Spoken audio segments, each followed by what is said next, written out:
우리 하나님의 말씀은 시편의 말씀, 시편 39편 1절에서 7절까지 말씀입니다. 시편 39편 1절에서 7절까지 말씀, 제가 봉독결입니다. 내가 말하기를 나의 행위를 조심하여 내 혀로 범죄하지 아니하리니 악인이 내 앞에 있을 때에 내가 내 입에 재갈을 먹이리라 하였도다. 내가 잠잠하여 선한 말도 하지 아니하니 나의 근심이 더 심하도다. 내 마음이 내 속에서 뜨거워져서 작은 소리로 읊조릴 때에 불이 붙으니 나의 혀로 말하기를 여호와여 나의 종말과 연한이 언제까지인지 알게 하사 내가 나의 연약함을 알게 하소서. 주께서 나의 날을 한 뼘 길이만큼 되게 하시며 나의 일생이 주 앞에는 없는 것 같사오니 사람은 그가 든든히 서 있는 때에도 진실로 모두가 화사일 뿐이니이다.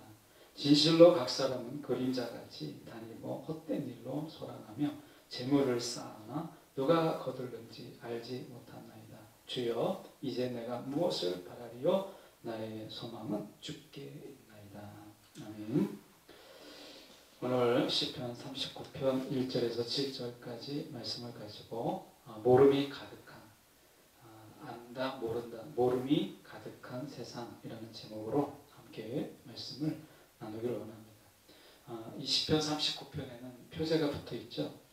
다윗의 시, 인도자를 따라 여두둔 형식으로 부르는 노래라고 있는데, 이 여두둔이라고 하는 형식이라고 하는 것은 이 악기를 따라서, 악기가 연주하는데 그 악기에 맞추어서 부르는 노래라는 뜻으로 되어 있습니다. 그러니까 다윗의 시는 악기를 따라서 이제 악기와 함께 부르는 노래라고 볼 수 있는 거죠.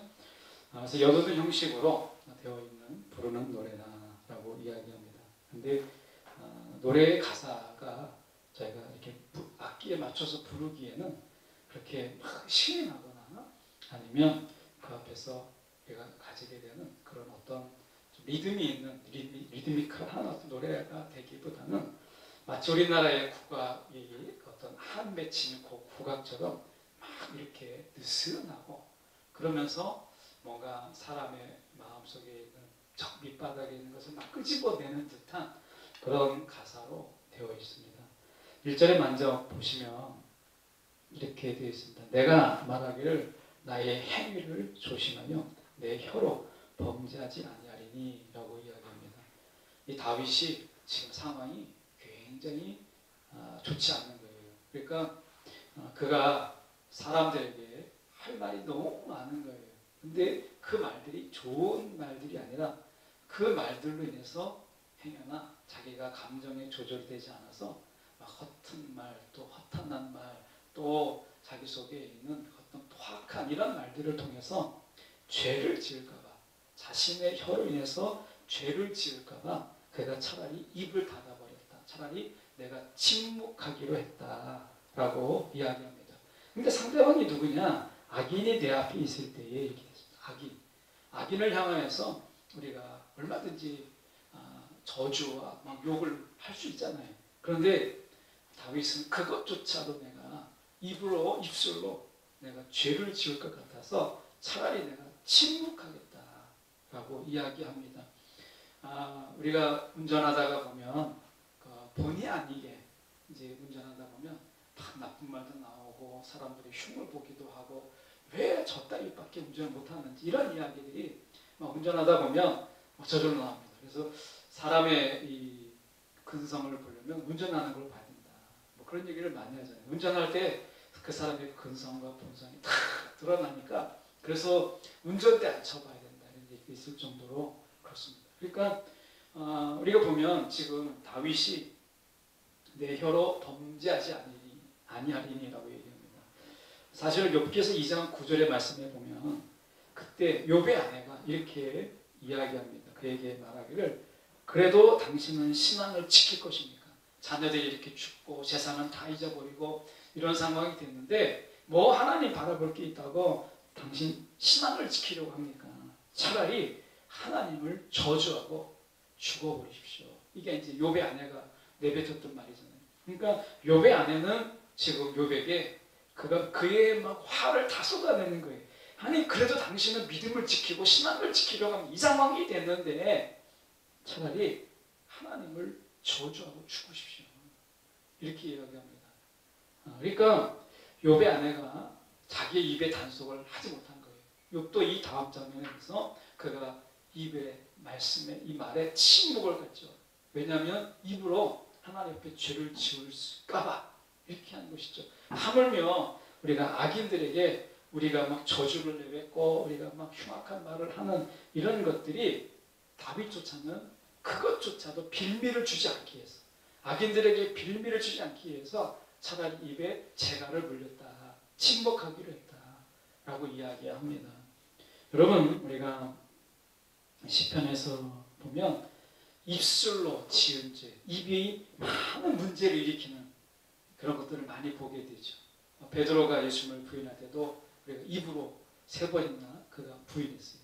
그러니까 입으로 많은 문제를 일으킵니다. 사람의 입이라는 것이 우리가 굉장히 많은 일을 일으키잖아요. 그 입술의 한 번의 말로 인해서 누군가에게 심각한 그런 상처를 주고 그것으로 인해서 사람이 죽고 사는 이런 것을 보게 됩니다. 그래서 시편 기자는 우리가 악한 자에게 어떤 저주의 말을 하지 않도록 우리 가운데 이 엄격한 언어, 입술의 훈련이 필요하다라고 하는 거예요. 우리가 말의 훈련이라고 하는 거죠. 우리가 저주와 왜냐하면 하나님께서 우리 가운데 하나님이 우리에게 어떤 입술을 주셨어요? 기도하는 입술을 주셨어요. 하나님께 간구하는 입술을 주셨어요. 그러니까 그 살아계신 그 하나님 앞에 간구하는 입술을 주신 우리가 그 입술에 똑같은 입술로 저주하고 욕하고 이렇게 할 수가 없잖아요. 그러니까 하나님이 지금 시편 기자를 통해서 얘기하는 게 차라리 침묵하라고 얘기하는 거예요. 그러니까 우리가 하나님 앞에서 하나님의 입술로 우리가 축복하고 그리고 하나님께 간구하는 입술로 한 입술로 축복과 저주를 같이 겸하여 사용하지 말라라고 하는 것이죠. 그래서 하나님이 우리 가운데 시편 기자를 통해서 우리의 입술을 하나님께서 침묵하라라고 하는 거죠. 그러기 위해서는 사실 우리가 많은 훈련이 필요합니다. 그래서 우리가 늘 하나님께 기도하는 입술을 거룩하게 우리가 저주와 욕으로 더럽히지 않도록 하는 것이 중요한 거죠. 이거는 이제 단순하게 우리가 입술만 그런 게 아니라 우리의 삶을 그렇잖아요. 삶도 사도 바울이 이야기하는 것처럼 우리가 너의 몸을 거룩한 산 제물로 드리라. 우리가 몸이 이 거룩한 몸이기 때문에 우리가 우리의 몸을 함부로 할 수 없는 것이죠. 왜냐하면 거룩함과 부정함이 겸하여 있을 수 없기 때문에 그렇다는 거죠. 그래서 시편의 기자는 하나님께 간구하는 입술이라면 내가 악인이라도 그것을 저주하는 그 입술을 더럽히지 않고자 하는 이런 마음으로 침묵을 합니다. 그런데 사람의 침묵 속에서는 이절 같은 일이 생겨요. 내가 잠잠하여 선한 말도 사실 악한 자에게 선한 말이라는 게 의미가 없잖아요. 그것조차도 그들은 선한 말로 받아들이지 못하니까. 그래서 내가 잠잠하여 선한 말도 하지 아니하니 여기까지는 침묵을 했더니 그가 나의 근심이 더 심하도다. 이렇게 얘기합니다. 세번역으로 보면 우리가 좀 더 우리가 도움이 되는데 우리가 쉬운 성경 우리가 좀 보고 있는 부분인데요. 이 3절 잠깐 보고 잠깐 보려고 합니다. 3절에 내 마음이 내 속에서 뜨거워서 작은 소리로 읊조릴 때에 불이 붙으니 나의 혀로 말하기를 이렇게 얘기합니다. 그러니까 막 침묵했더니 근심은 더해져가고 그의 마음은 막 뜨거워지는 거 어떻게 할 줄 모르는 거예요. 근데 작은 소리로 읊조렸더니 막 불이 붙어가지고 그의 입술이 견딜 수 없었다. 이렇게 얘기합니다. 어떤 분이 그런 얘기를 했어요. 스트레스의 독은 침묵이다. 스트레스의 독은 침묵이다. 라고 얘기했습니다. 그래서 혀로 범죄하지 않기 위해서 몸으로 몸부림을 치면서 그가 괴로움을 이어져 가는 것을 보게 됩니다. 사람이 뭔가를 막 욕을 하고 그래서 정신과에서 이야기할 때 사람이 정신적으로 건강하기 위해서는 욕을 하는 거예요. 그래서 한 정신과 의사께서 이야기하는 거를 제가 신문에서 본 것 같은데 그분이 그런 얘기를 했어요. 정신적인 스트레스를 받지 않기 위해서 사람이 욕을 하는 게 좋다는 거예요. 이게 굉장히 정신적인 치유 속에 좋다는 거예요. 막 욕을 하는 거죠. 그런데 다윗은 오늘 시편을 통해서 자기의 입술이 어떤 입술인가, 하나님을 찬양하고 하나님을 노래하고 하나님을 경배하는 입술로 우리가 저주를 썰어놓지 않고자 하는 이 몸부림이 그에게 있습니다. 그랬더니 그에게 그것이 이 근심이 된 거예요. 그러니까 마음을 막 상하게 하는 것이죠. 그래서 3절에 제가 세 번역으로 읽어보면 3절을 가슴속 깊은 데서 뜨거운 열기가 치솟고 생각하면 할수록 우라가 치밀어 올라서 주님께 아뢰지 않고는 견딜 수 없었다. 그래서 어딘가에는 내가 토해낼 것 같은 이런 존재, 다윗이 그렇게 이야기합니다. 여러분, 우리가 이렇게 삶 속에서 이런 3절과 같은 그런 일들을 경험하죠. 그래서 가슴속 깊은 데서 막 뜨거운 열기가 막 치솟고, 그리고 생각하면 할수록 우라가 치밀어 오르는 그때에 다윗은 사람에게는 침묵하되 하나님께는 그의 입술을 열고 간구하는 것을 보게 됩니다. 이건 정말 우리가 어렵다라고 하는 것을 우리가 알게 돼요. 우리가 어떤 일이 화가 날 때만 해도 그 사람에 가서 뭔가를 막 쏟아내고, 우리가 길 가다가도 우리가 보면 그런 일이 있고, 또 우리가 부정한 어떤 사람들의 그 삶의 모습을 볼 때 잘못된 삶을 하다못해 뭐 주차를 삐딱하게 해놓고 뭐 이렇게 해놨을 때도 우리는 뭔가를 말해야 직성이 풀리는데, 이것을 사람에게는 침묵하고 하나님께만 그 입술을 연다라는 것은 사실 굉장히 쉽지 않은 일이에요. 어려운 일입니다. 오늘 다윗이 왜 이렇게 하는가라고 볼 때 4절에 보니까 이렇게 얘기합니다. 여호와여, 나의 종말과 연한이 언제까지인지 알게 하사 내가 나의 연약함을 알게 하소서라고 이야기합니다. 시편 39편 4절을 다른 번역으로 제가 세 번역으로 읽어보면 이렇게 얘기합니다. 주님, 알려주십시오. 내 인생의 끝이 언제입니까? 내가 얼마나 더 살 수 있습니까? 나의 일생이 얼마나 덧없이 지나가는 것인지를 말씀해 주십시오. 그래서 다윗이 지금 이야기하는 게 자기가 참는 것도 한계가 있는 거죠. 그러니까 이제 이야기하는 게 내 인생의 끝이 도대체 언제입니까? 내가 도대체 얼마나 더 참아야 되고 내가 내 일생이 얼마나 덧없이 지나가는 것인지를 말씀해 주십시오. 여기서 정말 깜짝 놀랍니다. 5절을 보고 저희가 더 말씀 나누면 5절에 보면 주께서 나의 날을 한 뼘 길이만큼 되게 하심에 나의 일생이 주 앞에는 없는 것 같사오니 이렇게 얘기합니다. 그러면서 사람은 그가 든든히 서 있는 때에도 진실로 모두가 화사뿐이다. 화사라고 얘기합니다. 이게 누구의 시라고요? 다윗의 시입니다. 다윗. 그런데 우리가 전도서에 보면 헛되도다. 이게 지금 잠언서에 있는 느낌을 가져요. 그 잠언서 누가 썼어요? 솔로몬이 썼죠. 그 솔로몬의 인생의 결론과 다윗이 지금 시편에서 써놓은 결론이 같은 거예요. 너무 놀랍잖아요. 솔로몬은 우리가 이해가 돼요. 솔로몬은 왕으로서 처음에는 하나님 앞에 그가 성전을 지을 만큼 그렇게 하나님을 의지하고 있지만 점점 더 하나님과 멀어져서 다윗의 길을 걸어가지 않았던 우리가 솔로몬. 그래서 그가 솔로몬의 예루살렘 안에 수많은 우상들을 만들고 그것을 절하게 만들었던, 그래서 북이스라엘과 남유다로 갈라지게 된 결정적인 계기를 솔로몬이 제공을 하잖아요. 그렇게 본다면 어떻게 보면 솔로몬의 삶 자체가 하나님을 떠나 있었고 하나님께 점점 떠난 인생이기 때문에 솔로몬의 인생 속에서 정말 헛되도다. 그 인생의 결론을 우리는 알 수 있죠.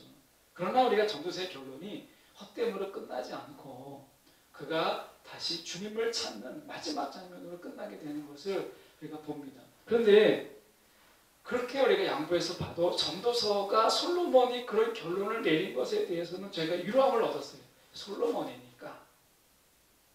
그렇게 하나님과 좀 떠나서 우리가 뭔가 자기가 자기의 생각대로 그 똑똑함으로 우리가 서로 간에 우호조약을 맺고 그러면서 자기의 이 정치적인 집안을 넓히려고 했던 솔로몬, 다윗의 길과 다르게 길로 갔던 우리가 솔로몬이 그런 헛되고다 라고 하는 인생의 결론을 내렸을 때는 위로가 되었어요. 뭐 솔로몬이니까 이렇게 결론을 냈는데 다윗이 지금 4절과 5절을 해서 그가 이야기할 때 너무 놀라운 결론이잖아요. 야, 이건 솔로몬이 할 수 있는 이야기를 내가 지금 전도서를 읽고 있나 싶을 정도로 그가 이야기합니다. 여호와여, 나의 종말. 내가 지금 내 인생의 끝이 도대체 언제입니까? 연한이 언제까지인지 알게 하사 내가 나의 연약함을 알게 하소서. 도대체 사는 게 사는 것 같지 않은데 내가 언제까지 살 수 있겠습니까? 하나님 그 나날을 내게 알려주십시오. 그러면서 이야기하기를 주께서 나의 날을 한 뼘 길이만큼, 이 한 뼘 길이만큼 이것밖에 안 되는 날인데, 그렇다고 해서 인생에 전성기가 있어요. 누구에게나 인생에 전성기가 있잖아요. 근데 인생기 전성기조차도 한낱 입김에 불과하다. 한낱 입김에. 그래서 우리가 지금 이야기하는 게 바로 그겁니다. 그래서 우리가 한낱 입김에 불과하니까 다 헛된 거예요. 너무 놀랍잖아요. 야, 솔로몬만 그런 게 아니라 다윗도 그렇게 이야기하는 것입니다. 그래서 세 번역으로 제가 거기를 우리가 좀 보면 이렇게 되어 있습니다. 주님께서 나에게 한 뼘 길이밖에 안 되는 나를 주셨으니 내 일생이 주님 앞에서는 없는 것이나 같습니다. 진실로 모든 것은 헛되고, 진실로 모든 것은 헛되고, 다윗이 그런 이야기를 해요.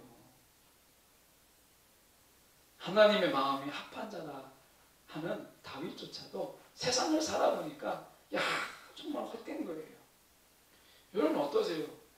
우리가 어떤 방송 프로에서 보니까 어떤 분이, 그런 남자분이 가사 일을 돕는데 딱 한마디가 그거예요. 설거지하고 빨래하는데 표도 안 나는 일. 그러니까 표도 안 나는 일이에요. 가정에 사는 일들이 표도 안 나는 일. 그러니까 우리가 가만히 인생에 사는 걸 보면 정말 표도 안 나는 일들을 계속해서 하고 있는 것 같은. 뭐 했다고 해서 뭐 특별하게 표가 더 나는 것도 아니고, 안 한다고 해서 그렇다고 표가 더 나는 것도 아니고, 그냥 표도 안 나는 일들을 매일같이 지쳐가면서 우리가 하고 있는 거죠. 인생을 돌아보니까 참 헛된 것뿐이고 이게 별거 아닌 거예요. 그래서 다윗도 삶에 지쳐서 진실로 모든 것은 헛되고 인생의 전성기조차도 그렇게 있다 할지라도 한낱 입김에 불과합니다. 이렇게 노래를 부른 거예요. 허무주의와 같잖아요. 6절은 더 피크가 됩니다. 6절에 보십시오. 진실로 각 사람은 그림자같이 다니고 헛된 일로 소란하며 재물을 쌓나 누가 거둘는지 알지 못하나이다. 이것도 제가 세 번역으로 좀 읽어보면 이렇게 됩니다. 걸어 다닌다고는 하지만 한평생이 실로 한 오락이 그림자일 뿐 재산을 늘리는 일조차 다 허사라는 거예요.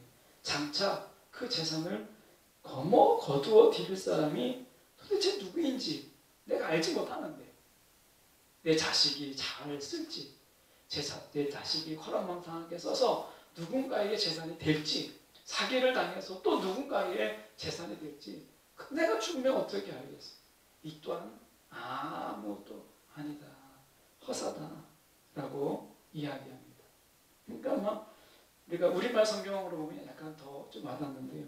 사람이란 저마다 이리저리 바쁘게 다니지만 그림자에 불과하고 별것도 아닌 일에 법석을 떨며 누가 갖게 될지 모르는 재물을 차곡차곡 쌓아둡니다. 별것도, 인생에 정말 별것도 아닌데 이런 일에 법석을 떠는 거예요. 지금 이제 트럼프 대통령이냐 아니면 바이든이 대통령이 되느냐, 공화당이 되느냐 민주당이 되느냐, 온 세계가 실시간으로 뉴스를 방송하고 있잖아요. 누가 된다. 바이든이 압도적으로 이길 줄 알았더니 그것도 아니고 뭐 트럼프가 막 역전도 하고 아직도 누가 이긴지 모르겠다 난리가 났습니다.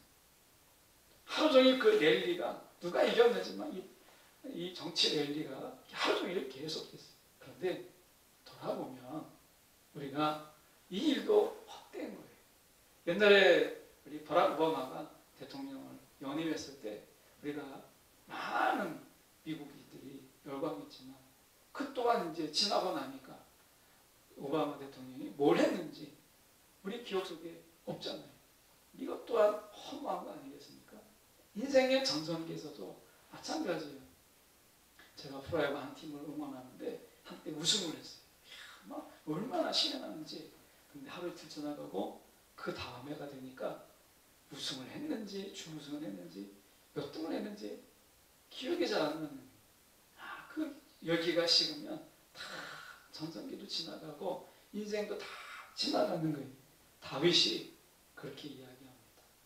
여러분 우리의 인생에 여러분 의미를 두고 인생에 우리가 자꾸 거기에 매이게 되면 결국에는 다 남는 건 헛된 것밖에 없어요. 남는 게 없잖아요. 여기까지가 사실은 우리가 솔로몬의 전도서와 크게 차이가 없는 그런 결론이에요. 사실은 인생이라고 하는 게 우리가 7절을 보지 않으면 사실은 여기에서 야, 다윗도 별거 아니네 이렇게 됩니다. 10절을 보시면 주여 이제 내가 무엇을 바라리요? 무엇을 바라리요? 왕으로 사는 것에 내가 낙을 둔다 한들 내가 거기에서 의미가 있겠습니까? 내가 많은 군사를 가지고 있다고 해서 많은 사람들이 나를 물어본다고 해서 그것이 내게 무엇이 의미가 있겠습니까? 나의 소망은 오직 주께 있나이다 라고 이야기합니다. 그러니까 결국 인생이라는 게 뭐냐? 결론이 나지 않는 질문, 막 끝없는 질문하는데 결론이 없어요. 결론이 나지 않는 질문과 하나님께 대한 소망, 이것이 버무려져 있는 게 인생입니다. 뭐 결론 나지 않는 이런 수많은 질문들, 막 서로 토론하고 이야기하지만 뭐가 결론인지 알 수 없는 그런 결론이 나지 않는, 아니 사실 결론을 모르는 이런 질문들이 많잖아요. 신앙 안에도 이런 질문들과 사실은 우리 삶 속에서 다윗이 왜 이런 허무함과 왜 헛됨을 느끼느냐? 그가 질문해봐도 왜 나에게 이런 일이 있을까? 왜 나는 하나님을 믿는데 나에게 왜 이런 일이 있을까? 라고 하는 일에 결론을 알 수가 없어요. 답을 알 수가 없어요. 이 결론 나지 않는 질문과 그래도 내가 하나님을 바라봐야지 라고 하는 이 소망, 이게 막 얽혀 있는 게 인생이라. 여러분 인생 복잡한 것 같아도 여러분 결론 나지 않는 질문, 그러나 하나님께 소망, 이 두 가지가 막 엉켜 있는 거예요. 인생이라고 하는 것은요, 여러분 우리가 결론하지 않지만 결론을 알 수 없고 이유를 알 수 없지만 그래도 다윗처럼 그냥 하나님께 소망을 두는 것, 이게 인생이라는 거예요. 다윗이 앞에 질문을 막 던져놓잖아요. 근데 답은 없어요. 다윗이 지금 인생의 헛됨을 막 이야기하는데 결론은 없습니다. 그래서 어땠다는 거냐? 답을 못 찾아요. 갑자기 다윗은 7절을 이야기해 버리는 거예요. 아니 헛된 일로 소란하며 재물을 쌓으나 누가 거두는지 알지 못하는 인생인데 당신 어떻게 살 거요? 라고 나는 이렇게 살겠다라고 대답하지 않습니다. 결론이 없어요. 질문을 막 던지는데 그런데 그가 뜬금없이 하나님을 소망을 해요. 이게 인생이다. 그는 그렇게 이야기하고 있는 거죠. 여러분 우리가 신앙의 질문이 많죠. 살면서 삶의 인생의 질문도 많습니다. 니키 캠볼이라는 사람이 옛날에 그 니키 캠볼이라는 사람이 인생의 10가지 질문, 인생 질문이라는 책을 썼습니다. 그래서 인생의 질문들에 대해서 왜 인간은 죽어야 되는가? 또 인간이 이 땅에서 왜 살아야 되는가? 뭐 이런 이렇게 질문들을 했는데 거기에 니키 캠볼이 다 인생 질문에 답을 했어요. 그런데 그거는 사실 신학적인 자문자답이고 인생에 있어서 다윗도 그 답을 알지 못했어요. 결론이 나지 않아요. 예. 이 결론 나지 않기 때문에 헛된 거예요. 결론이 있다면 헛되지 않죠. 근데 여러분 하나님께 막 물어봐도 왜 물어봐도 여러분 결혼하지 않습니다. 결혼하지 않아요. 아는 신학 교수님이 그런 얘기를 하셨어요. 그분의 그 말이 너무나 공감이 돼서 목사로서 제가 위로함을 받은 적이 있는데 자기는 평생 20년을 했는데 성도가 200명이 조금 안 돼요. 그분이. 그래서 신학 교수면서도 목회를 하시는데 정말 열심히 하시는데 자기가 20년 가까이를 막 온 힘을 기울였는데도 200명이 안 되고 그나마도 막 떠나는 분도 있는데 자기가 아마 대형교회 설교를 들었다는 거예요. 목사님 설교를 들었는데 그 목사님 설교가 너무나 엉터리고 사람을 막 웃기려고 하는데 앉아있는 걸 쫙 의자에 비춰보니까 막 수천 명이 앉아있는 거예요. 그래서 그분이 야, 이 목회라는 게 뭔가? 도대체 이 목회라는 건 뭔가? 저렇게 웃기기만 하면 돼도 사람이 앉아있는데 야, 내가 이 목회 어땠구나 이런 생각이 딱 들더라는 거예요. 그러면서 TV를 탁 끄고 밥맛이 탁 사라져 버려가지고 야, 목회 내가 해야 되나? 뭐 이런 생각을 했다는 거예요. 근데 그 저녁에 한 문자가 왔다는 거예요. 성도한테. 그래가지고 목사님 오늘 저녁에 정말 은혜 받았습니다. 그 한마디 그 성도의 문자 하나가 자신을 그렇게 살렸다. 그렇게 감사하다 하는 글을 본 적이 있습니다. 여러분 우리가 생각해 보십시오. 헛된 거 내가 열심히 살려고 하는데 많은 질문들이 있잖아요. 열심히 사는데 왜? 열심히 주님을 바라보는데 왜? 내가 열심히 기도하고 내가 주님을 바라보고 하는데 왜? 이런 질문들이 있잖아요. 우리가 이 답을 알 수 없는 이런 수많은 신앙의 질문들과 인생의 질문들이 우리 가운데 있어요. 지금은 돌아가셨는데 정은택 교수님이라고 총신 때 지금은 그분이 이제 병으로 인해서 일찍 소천하셨는데 그분이 그런 얘기를 했어요. 신학 교수면서 산상수훈을 이제 전공으로 박사학위 받으신 분이신데 이분이 수업 시간 늘 들어올 때마다 나 모를 게 너무 많다. 그래가지고 나는 노트 하나가 있는데 내가 하나님의 부르심이 있으면 천국 가자마자 인사하고 내가 이 질문들을 물어볼 거다. 이렇게 얘기했어요. 그 신학 교수님인데 신앙적인 답을 다 얻지 못했어요. 그분 소원대로 하나님께 부름받아서 아마 열심히 그 질문했던 것을 하나님께 질문하고 지금도 답을 구하고 있지 않을까 이런 생각을 해보게 됩니다. 여러분 우리 인생은 처음부터 결론 없는 질문들과 그럼에도 불구하고 하나님을 소망해야 된다는 방향과 이게 서로 얽혀져 있어요. 그래서 다윗도 답을 얻어서 하나님을 소망하는 게 아니에요. 이게 위로가 되잖아요. 다윗도 지금 이 질문들에 대해서 답이 있기 때문에 이 헛되다라고 하는 것은 자기의 지금 삶의 이 느낌은 자신의 체감은 너무나 헛된 인생인 거예요. 아무것도 남은 게 없는 거예요. 진짜 결론이 없는 일인 건데 이 결론 없는 이 헛된 것에 어찌할 수 없는 이 헛된 마음들이 드는 가운데서 하나님께 질문하지만 답을 얻지 못해요. 답을 얻어서 내가 나의 소망은 죽게 있다. 이 말이 아니라 그런 결론 내는 게 무엇이며 이제 내가 무엇을 바라보려. 내가 어떤 것도 얻은 게 없다. 이 말이잖아요. 그럼에도 불구하고 나의 소망은 죽게 있나이다. 라고 그가 고백하고 있는 거예요. 여러분 이것을 세번역으로 보면 이렇게 되어 있습니다. 우리가 데살로니가전서 1장 3절을 세번역으로 좀 우리가 참고해서 보면 좋을 것 같아요. 데살로니가 우리가 전서 1장 3절에 보면 세번역을 제가 봉독합니다. 또 우리는 우리 하나님 아버지 앞에 우리 하나님 우리 아버지 앞에서 여러분의 믿음의 행위와 사랑의 수고와 우리 주 예수 그리스도께 둔 소망 이렇게 되어 있습니다. 예수 그리스도께 둔 소망이에요. 근데 이 소망은 그냥 되는 게 아니라 인내를 이 소망을 굳게 지키는 인내가 이야기되고 있는 거죠. 결론 없는 인생이지만 하나님께 소망을 두고 인내를 가질 필요가 있다라고 사도 바울이 이야기하고 있는 겁니다. 2장 16절을 보면 우리를 사랑하시고 은혜로 영원한 위로와 선한 소망을 주시는 하나님 우리 아버지와 우리 주 예수 그리스도께서. 자, 소망을 누가 줘요? 아버지와 예수께서. 이 참 웃긴 거잖아요. 답을 주시는 게 아니라 하나님은 뭘 주세요? 소망을 주신다는 거예요. 이 인생이 헛되다라고 하는 것에 답을 주시는 게 아니라 하나님은 우리가 소망을 주신다는 거예요.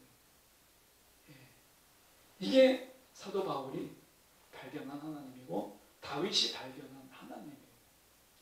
이 말은 결국 우리에게 이 제한적인 삶을 사는 한 뼘 길이밖에 안 되는 인생에게 주님이 답을 주어도 답이 될 수 없다는 거예요. 우리가 깨달을 수가 없는 인생이라는 거예요. 그만큼 우리의 모름이 많아요. 알 수가 없는 게 많은 거예요. 하나님이 몰라서 답을 안 하는 게 아니라 이 헛되고 헛된 세상에 결론되고 있는 이 결론을 알 수 없는 이 계속된 헛됨 속에서 우리가 답을 찾을 수 없지만 답을 말씀해 주시지 않지만 그러나 그 답 대신에 소망을 주시는 하나님을 바라봐야 된다는 거예요. 여러분 인생에 답을 주시는 게 아니라 하나님은 소망을 주신다는 거예요. 우리가 영생이라고 하는 것은 요한복음에 보면 우리가 하나님을 우리가 아는 것, 예수 그리스도를 아는 것이 영생이라고 했어요. 그러면 결국 영생은 뭐예요? 우리가 이 세상에 살면서 한 뼘 같은 인생을 살면서 가지게 됐던 수많은 인생의 질문들은 어디서 답을 하신다고요? 영생의 시간대. 그때 답을 하시고 이 한 뼘 같은 인생 속에서는요. 하나님이 답을 주시는 게 아니라 하나님이 소망을 주시겠다라고 말씀하시는 거예요. 여러분 오늘 우리에게 인생의 답은 모르지만 인생의 소망은 어디에게 누구에게 두어야 되는가 라고 하는 것을 다윗은 이야기하고 있어요.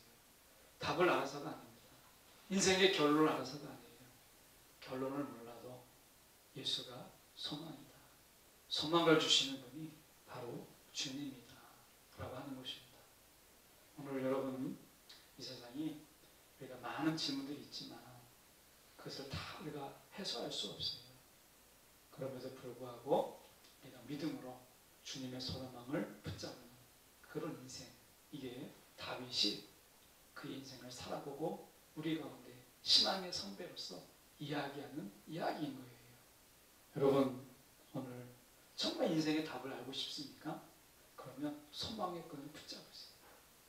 거기에 분명히 답이 있어요. 저와 여러분이 인생의 덧없는 인생, 정말 허무와 그리고 허사한 것들이 많은 인생 속에서 답을 얻지 못하지만 주님을 더 붙잡아야 될 이유가 다윗은 우리 가운데 이야기해 주고 있는 것입니다. 소망을 주께 두는 저와 여러분이 되기를 간절히 바랍니다. 소망의 끝에 나중에 인생의 질문들의 답이 나중에 확 열리게 하실 하나님을 바라보길 원합니다. 기도하겠습니다.